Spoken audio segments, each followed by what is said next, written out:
against Vermont. Panther Vision production right here in the Peterson Center. There are the dates: December 3rd, December 6th. We will take another break, and Steve Peterson, the Director of Athletics at the University of Pittsburgh, will join us after this.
Ticket stub from a Panthers home victory this season to any participating Dick's Sporting Goods location and receive $10 off your next purchase of $50 or more. So cheer the Panthers on to victory. And remember, when Pitt wins, you win at Dick's.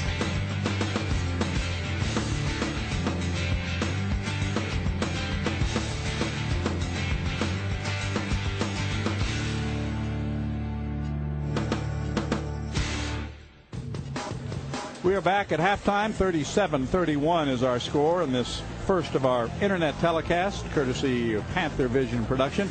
Steve Peterson, the Director of Athletics, joins us here tonight. And Steve, one of the things Curtis and I were talking about right at the beginning of the show is the fact that 100 wins in this building, which you were a big part of getting this done, and only 10 losses. That's almost unbelievable. Well, really what's happened to our basketball program over this period of years is almost unbelievable.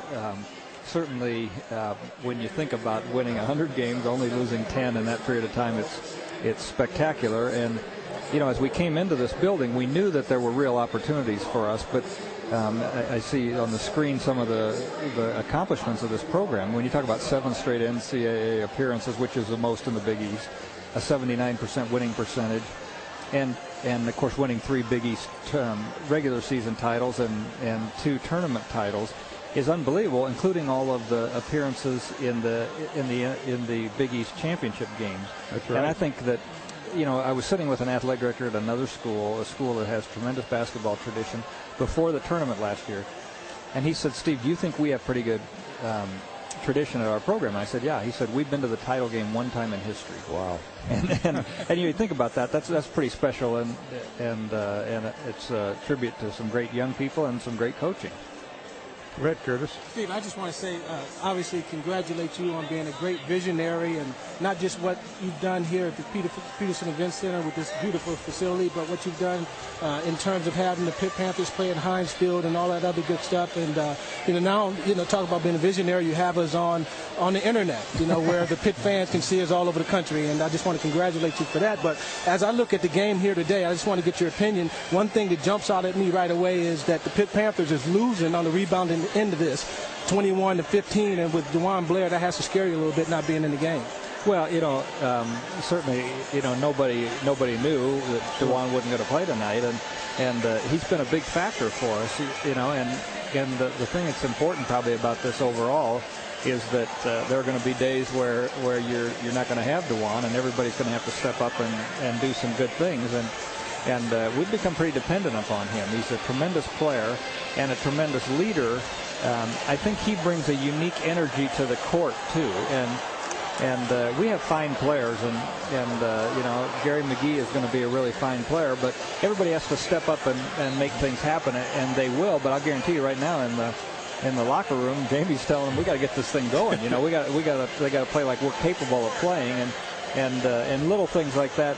I guess that's not a little thing when you talk about rebounding, but we're typically in control of those kinds of statistics, and I'm sure that we got our hands full. We knew this was a good team coming in, but we'll have to do some things the second half to shore that up. Let's talk about your women's basketball team and the job that Agnes has done. It's just been a tremendous turnaround. You talk about the turnaround for the men.